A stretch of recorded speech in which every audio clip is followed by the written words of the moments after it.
Hello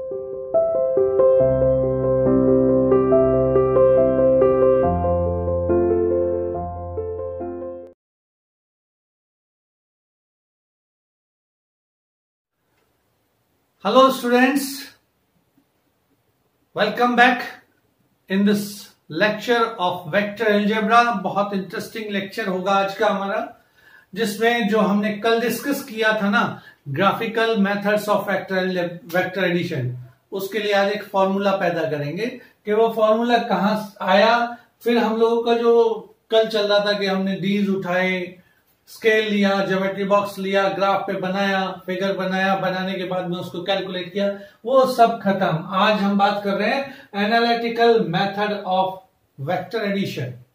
अगर vector addition का analytical method हम लोग डिस्कस कर रहे हैं तो इस मेथड में हम लोगों के पास एक फॉर्मूला जनरेट करना है।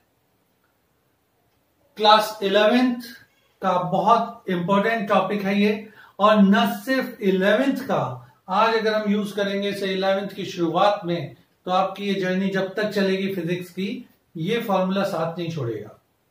ये फॉर्मूला इलेक्ट्रोस्टैटिक्स में भी होगा, ये ग्रेविटेशन में भी होगा, ये मैग्नेटिक्स में भी होगा, हर जगह होगा। तो बहुत इंपॉर्टेंट फॉर्मूला है, ध्यान से देखिएगा, ध्यान से समझिएगा, बहुत काम आने वाला है फॉर्मूला। तो अब हम डिस्कस कर रहे हैं वेक्टर एडिशन एनालिटिकल मेथड।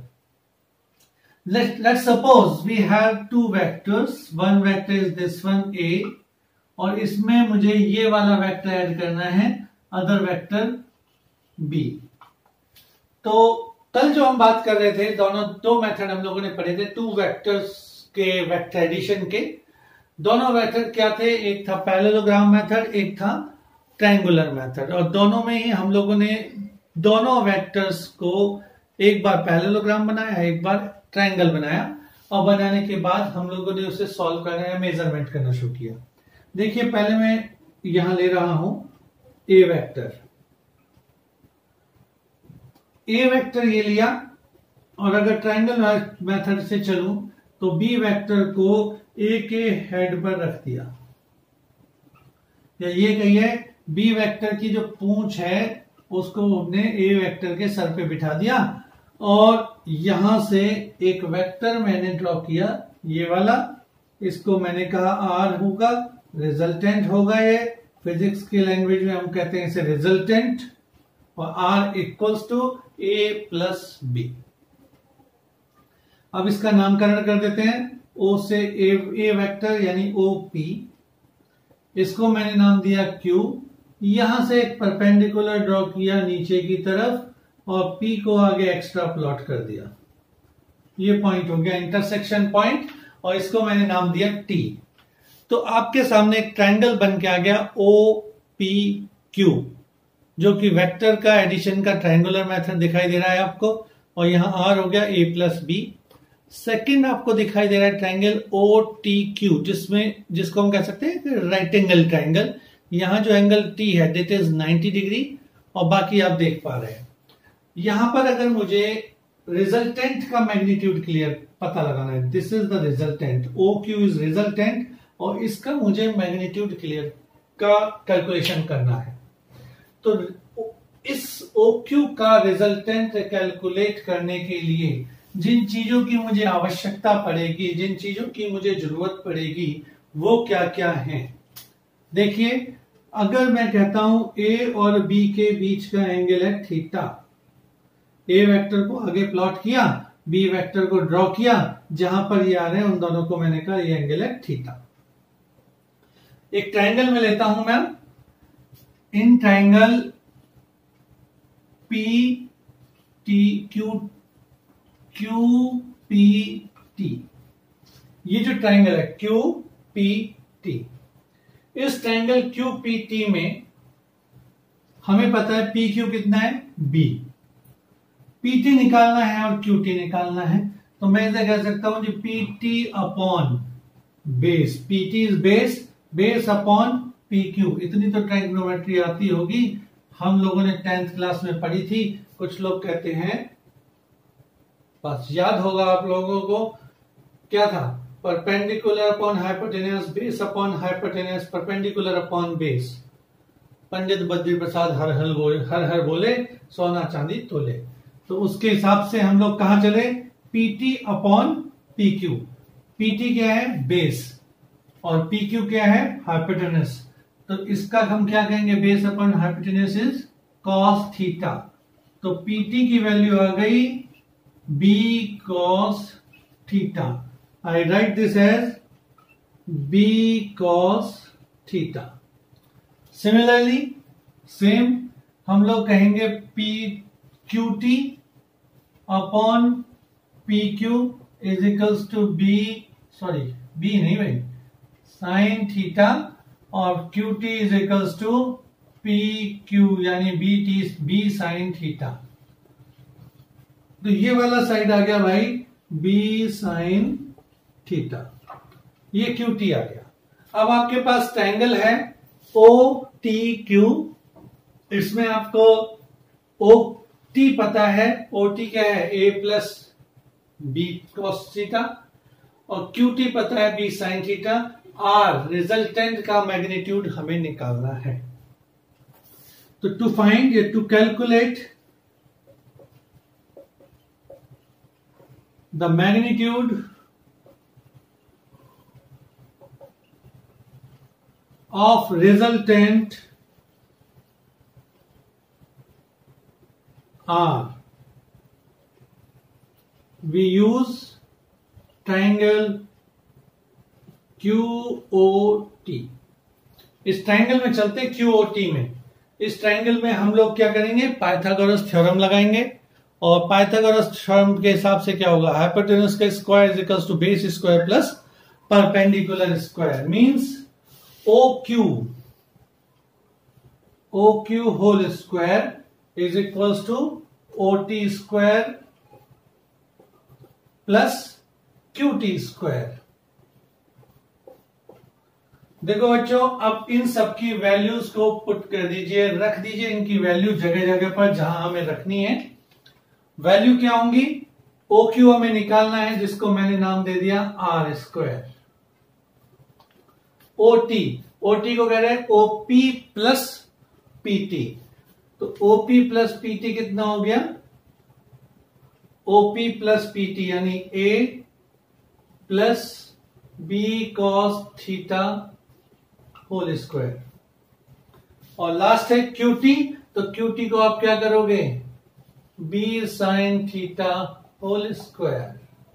अब भाई इसका स्क्वायर खोलो, स्क्वायर खोल के ऐड करो, ऐड करने के बाद जो रिजल्टेंट आता है उसको ना देख लो, वो बन गया आपका फॉर्मूला। तो R square is equals to A square plus B square cos square theta plus twice AB cos theta plus B square sine square theta. इसका हमने होल स्क्वायर किया, A square plus B square cos square theta plus 2AB cos theta, B sine theta का किया, ये आया। अब आप देख रहे हो बेटा, यहां पर और यहां पर, ये है B square cos square theta, ये है B square sine square theta. दोनों को एक साथ लो, B स्क्वायर कॉमन निकाल दो, बचा क्या, देखो क्या बचता है, R square A square B square, अंदर बचा cos square theta plus sign square theta plus 2AB cos theta, इतना सा बचा भाई। अब देखिए क्या हो रहा है यहां पर, ये भी ट्रिग्नोमेट्री में हम पढ़ के आए थे 10th क्लास में। क्या होता है बताइए जल्दी, क्या होता है इसका मतलब, इसका मतलब होता है 1 sine square theta plus cos square theta equals to 1। तो मैं क्या कह सकता हूं, resultant R square equals to A square plus B square plus 2AB cos theta. तो R की वैल्यू क्या आ गई, under the root A square plus B square plus 2AB cos theta, and this becomes the formula of resultant magnitude। Resultant का magnitude निकालने के लिए जिस फॉर्मूले की हमें जरूरत थी, वो फॉर्मूला अब आपके सामने आ गया। और ये क्या है, R is equal to A square plus B square plus 2ab cos theta का रूट। मीन्स हम थोड़ा सा चलते हैं आगे। क्या कहना चाहूंगा, नोट कर लो भाई, डेरिवेशन बहुत इंपॉर्टेंट है, आगे काम भी आना है। लेकिन क्योंकि हमें वेक्टर जो होता है, वेक्टर के रिजल्टेंट का जब हम कैलकुलेशन करते हैं तो न सिर्फ वेक्टर का मैग्नीट्यूड निकालते हैं, उसकी डायरेक्शन भी निकालते हैं। तो अभी यहां पर डायरेक्शन कैसे निकलेगी, डायरेक्शन निकलेगी ये वाली, किससे, ए वेक्टर से, कितनी है, फाई है। तो अभी हमें क्या निकालना है, वेक्टर की पोजीशन निकालनी है tan फाई। तो मैं डायग्राम नहीं कर रहा रब, सिर्फ इतना इतना रब करूंगा, दोबारा कौन बनाएगा भाई। तो कोशिश करो, नोट कर लिया होगा आप लोगों ने। अब देखिए इसी डायग्राम में बात करेंगे, ज्यादा कुछ नहीं करेंगे। आप देख रहे हो resultant R, this is equal to A plus B, ये था। लेकिन इसका मैग्नीट्यूड कितना हुआ, हमने क्या देखा कि r का मैग्नीट्यूड हम सिंपली r से भी लिख सकते हैं, और ये हो गया a square plus B square plus 2ab cos theta. देखिए ये तो आ गया हमारे पास मैग्नीट्यूड। अब डायरेक्शन निकालने के लिए क्या करते हैं, डायरेक्शन निकालनी किससे है, ए से। तो एंगल फ्रॉम ए, डायरेक्शन निकालने के लिए क्या है, tan फाई। तो tan phi is equal to perpendicular upon base. Perpendicular कितना है, QT, बेस कितना है, OT। तो tan फाई का फॉर्मूला आपके सामने आ गया, b sin theta upon a plus b cos theta. हो गया जी, खत्म, फाइनल हो गया। आपके सामने दो फॉर्मूले आ गए, एक रिजल्टेंट का आ गया और एक उसकी डायरेक्शन का आ गया। आज के लेक्चर में मैं आपको इसकी प्रॉब्लम्स नहीं बताऊंगा, सिर्फ डेरिवेशन करा रहा हूं। नेक्स्ट जो मेरा वीडियो लेक्चर होगा उसमें मैं एनालिटिकल की सिर्फ और सिर्फ न्यूमेरिकल डिस्कस करूंगा, थोड़ी सी ज्यादा प्रॉब्लम करेंगे। आज जो बात करूंगा मैं सिर्फ इसकी बात कर रहा हूं कि कैसे हमने किया। तो दो फॉर्मूले मेरे पास आ गए, एक आ गया ये जिसमें मैं बात कर रहा हूं आपके सामने रिजल्टेंट, और दूसरा फॉर्मूला आ गया इसकी डायरेक्शन। अब देखिए क्या होता है, क्या केस स्टडी की बात कर रहा हूं कि डिफरेंट डिफरेंट केस स्टडी करते हैं। फॉर्मूले हमारे पास हो गए दो, एक हो गया मैग्नीट्यूड, और मैग्नीट्यूड का फॉर्मूला इतनी बार बोल देता हूं भाई, मुझे तो याद रहते ही हैं, आपको शायद हो जाने चाहिए। A square plus B square plus 2ab cos theta, और here theta is the angle between a B.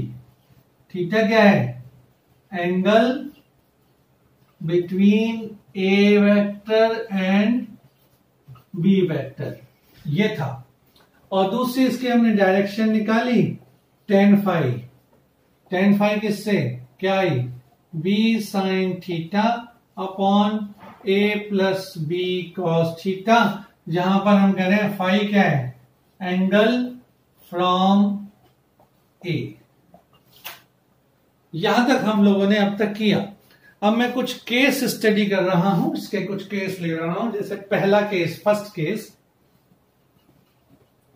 वो है केस 1, जिसमें हमने क्या किया, थीटा इक्वल टू 0 डिग्री। इसका मतलब क्या होता है, थीटा इक्वल टू 0 डिग्री का मतलब है वेक्टर ए ये रहा और वेक्टर बी की पूंछ वेक्टर ए से मिलते हुए ये रही। तो दोनों एक ही डायरेक्शन में हो गए, दोनों के बीच का एंगल हो गया 0। जरा फॉर्मूले में रखिए, आर की वैल्यू क्या आती है, magnitude of R vector becomes A square plus B square plus 2ab cos 0। cos 0 की वैल्यू क्या होती है, थोड़ी बहुत ट्रिग्नोमेट्री पढ़ के आए हो तो बता दोगे। cos 0 की वैल्यू होती है सीधा सीधा 1। तो मैं इसको लिख सकता हूं a square plus B square plus 2ab। ये किसका फॉर्मूला हो गया भाइयों, ये फॉर्मूला हो गया ए प्लस बी का होल स्क्वायर, ए प्लस बी के होल स्क्वायर का ये फॉर्मूला बनता है और फाइनल रिजल्ट आता है मेरे पास ए प्लस बी। इसका मतलब क्या हुआ? इसका मतलब ये हुआ कि जब दोनों की वैल्यू दोनों के बीच का एंगल 0 है तब मेरे पास जो रिजल्टेंट आएगा वो सिंपली होगा दोनों वेक्टर का सम और a प्लस बी। अगर ऐसा होगा तो मान लीजिए दो वेक्टर हैं, एक वेक्टर है 3, एक वेक्टर है 4 मैग्नीट्यूड, तो रिजल्टेंट कितना आ गया? 7 मीटर आ गया। बड़ा सिंपल सा केस आ गया। सेकेंड केस में ले रहा हूं यहां पर जब दोनों के बीच का एंगल होगा 180 डिग्री। देखिए भाई फॉर्मूले याद हो गए होंगे, अब मैं मिटा देता हूं, हटा देते हैं इसे। और केस 2 क्या है? केस 2 में है theta equals to 180 degree. 180 degree का मतलब ये हुआ कि एक वेक्टर इधर एक वेक्टर इधर। जैसे अभी अभी हमने कहा कि ए ये रहा, बी ये रहा, तो इन दोनों के बीच का एंगल कितना हो गया? 180 डिग्री। जब रख के देखते हैं अब क्या आएगा रिजल्टेंट। तो आर का magnitude equals to A square plus B square plus 2ab cos 180। बेटा कॉस 180 की वैल्यू कितनी होती है? कॉस 180 की वैल्यू होती है -1। तो जब इसकी वैल्यू -1 हो गई तो ये क्या हो गया? ये बन जाएगा आपका a square plus B square minus 2ab। इसको तो आप लिख सकते हो आराम से, क्या? a minus B whole square, और ये हो गया हमारा a माइनस बी। देखो भाई जब यहां था हमने देखा दोनों के बीच का 0 था a प्लस बी, दोनों के बीच का एंगल आ गया 180, तो आंसर आ गया a माइनस बी। फिर से इन्हीं दोनों को लेता हूं कि एक था 4 मीटर इधर, एक था 3 मीटर इधर, दोनों का रिजल्टेंट कितना हो गया? 1 मीटर। इसका मतलब सीधा सा है कि रिजल्टेंट क्या होगा? 7 और 1 के बीच में आएगा। तो अगर हम दो वेक्टर को ऐड कर रहे हैं तो रिजल्टेंट हमेशा किसके बीच होगा? हमेशा बीच में होगा a प्लस बी और a माइनस बी के। ध्यान रखना ये क्वेश्चन में बहुत काम आएगा ऑब्जेक्टिव में। बात समझ में आई? चले आगे। तो फिर से मैं एक बार नोट कर दूंगा इसे। ये बहुत इंपॉर्टेंट पॉइंट मैंने बताया, इस टाइप का ऑब्जेक्टिव में आ चुका है कि कौन सा पॉसिबल नहीं होगा वो फिर ऑड या कुछ लिख देंगे, आपको बताना पड़ेगा। तो क्या होगा एडिशन में? The resultant of addition is always in between sum of two vectors and subtraction of two vectors, इन दोनों के बीच में होगा। देखिए अब दूसरा ले लेते हैं। मान लीजिए आता है मेरे पास केस 3। केस 3 में मैं क्या कह रहा हूं? Theta is equal to 90 degree. अगर मेरे पास थीटा 90 डिग्री है तो रिजल्टेंट क्या होगा? रिजल्टेंट होगा a square plus B square plus 2ab cos 90। Cos 90 की वैल्यू होती है 0, और 0 पर हम लोग क्या करेंगे? ये सारा हो जाएगा 0। आंसर आ गया हमारा a square plus B square. तो यहां रिजल्टेंट कितना आया? रिजल्टेंट आ गया a square plus B square. देखो भाई यहां तक तो हम चले अपनी जर्नी को लेके, अलग अलग केस लिए हमने, 0 लिया, 180 लिया और 90 लिया। अब मैं इसमें थोड़ा सा ट्विस्ट ला रहा हूं।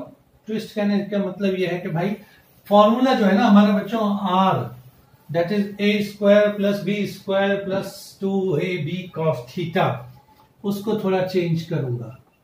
हमारे पास फॉर्मूला क्या था? r equal to a square plus B square plus 2ab B cos theta.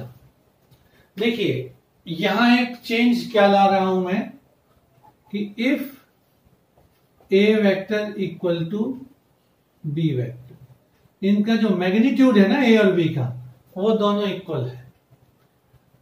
अगर दोनों का मैग्नीट्यूड इक्वल है तो क्या हो जाएगा, मैं दोनों की जगह ए रख देता हूं, ये हो जाएगा R is equal to A square plus B square plus 2 A into A square cos theta. ये जो बी स्क्वायर लिख दिया ना, इसको भी क्या करेंगे हम ए square.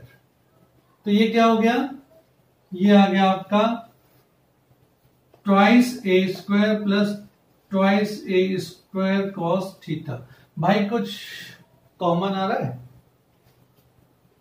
Are equal two common आ गया √2 ए और अंदर बचा 1 प्लस कॉस थीटा। जब हम मैथमेटिकल टूल्स पढ़ रहे थे तो हमने कहा था कॉस थीटा का एक ऐसा फॉर्मूला यहां पर लगाइए जिससे कि 1 कैंसिल हो जाए, और कॉस थीटा का ऐसा फॉर्मूला जिससे 1 कैंसिल हो जाए कौन सा लगेगा यहां, cos theta equal to 2 cos square theta by 2 minus 1 पढ़ा था ना। तो इसे कर देंगे हम √2 ए, साथ में आ गया 1 plus 2 cos square theta by 2 minus 1, 1 से 1 हो गया भाई कैंसिल। अब क्या होगा, ये रहा √2, ये रहा √2, दोनों का मल्टीप्लाई कर दो, आर आ गया 2, ए बाहर है आपका रूट से, ये हो गया बाहर, कॉस स्क्वायर थीटा बाई 2 का अंडर रूट करेंगे, ये आ गया कॉस थीटा बाई 2। ये फॉर्मूला एक बार नीट में पूछा जा चुका है कि what is the resultant of 2 vectors if the vector have same magnitude. तो क्या हो गया भाई रिजल्टेंट, रिजल्टेंट आया 2a cos थीटा बाई 2। तो बेटा देख रहे हैं आप, यहां क्या आया 2a cos थीटा बाई 2। अब देखो मैं यहां से थोड़ा सा फास्ट वो कैलकुलेशन करने के आइडिया दूंगा, उसे देखना। अगर थीटा होता है 0, आर कितना हो गया, थीटा 0 यानी cos 0, cos 0 की वैल्यू 1, रिजल्टेंट आ गया 2a। अगर थीटा होता है 60 डिग्री, थीटा 60 डिग्री, cos 30 की डिग्री वैल्यू क्या होती है √3 बाई 2, आंसर आ गया r is equal to √3a। Value रख देना, cos की वैल्यू रख देना, आंसर सीधा आ जाएगा। थीटा होता है 90 डिग्री, रिजल्टेंट कितना होगा cos 45, 90 बाई 2 यानी cos 45, 45 की वैल्यू 1 बाई √2, √2 से 2 कैंसिल हो जाएगा, ये आएगा √2a। इन्हें आप घर पे करके भी देखना, मैं साथ के साथ लिख रहा हूं, घर पे करके देखना, और ये इतनी ही फास्ट कैलकुलेशन हो चाहिए जैसे मैं कर रहा हूं। ये चीजें आपके दिमाग में सेट हो जिससे न्यूमेरिकल करते हुए कम टाइम लगे। पढ़ो, पढ़ते के साथ दिमाग में आ जाए कि हाँ इसका आंसर ये। Theta is equals to 120 degree, ये कुछ स्पेशल है जो बहुत ज्यादा यूज होते हैं। यहां आएगा r is equal to a, क्योंकि 120 का मतलब क्या हुआ -60, 120 बाई 2 यानी cos 60, cos 60 1 बाई 2, 2 से 2 कैंसिल हो गया, बचा a। अगर थीटा इक्वल टू है 180 डिग्री तो आएगा cos 90, cos 90 होता है 0, तो r कितना हो गया, r हो गया 0। तो आज के इस लेक्चर में मैंने आपके सामने बहुत सारी चीजें रखी। मैंने आपको बताया कि एनालिटिकल मेथड में 2 वेक्टर्स को हम कैसे ऐड करते हैं, उसका फॉर्मूला जनरेट किया हम लोगों ने, r equal to √a square plus b square plus 2ab cos theta. उसकी डायरेक्शन हम लोगों ने a वेक्टर से निकालते हैं तो आती है b sin theta upon a plus b cos theta. Similar way में हम b से भी निकाल सकते हैं, आप कोशिश कीजिएगा, नहीं होता तो हमसे डिस्कस करेंगे। और आगे फिर हम लोगों ने बात की उसके स्पेशल केस की कि r इक्वल्स टू 0, वो थीटा इक्वल टू 0 होता है तो r होगा a plus b, theta equal to 180 होता है तो r होता है a माइनस b, यानी रिजल्टेंट की वैल्यू हमेशा एग्जिस्ट करेगा 2 वेक्टर के सम और 2 वेक्टर के डिफरेंस के बीच में। थर्ड पॉइंट हमने डिस्कस किया कि अगर ए और बी दोनों इक्वल हो जाए तो क्या होगा, तो होगा क्या, रिजल्टेंट का फॉर्मूला आएगा 2a cos थीटा बाई 2 और एंगल चेंज कर करके हम लोगों ने स्पेशल केस पढ़े। एक और बात कि अगर a इक्वल्स टू बी होता है तो रिजल्टेंट उसके हमेशा बिल्कुल बीच से होकर निकलेगा, यानी जो एंगल ऑफ द वेक्टर्स है उसके हाफ से होकर निकलेगा। खैर आज हम यहीं तक डिस्कस करते हैं। Bye, good luck, thank you.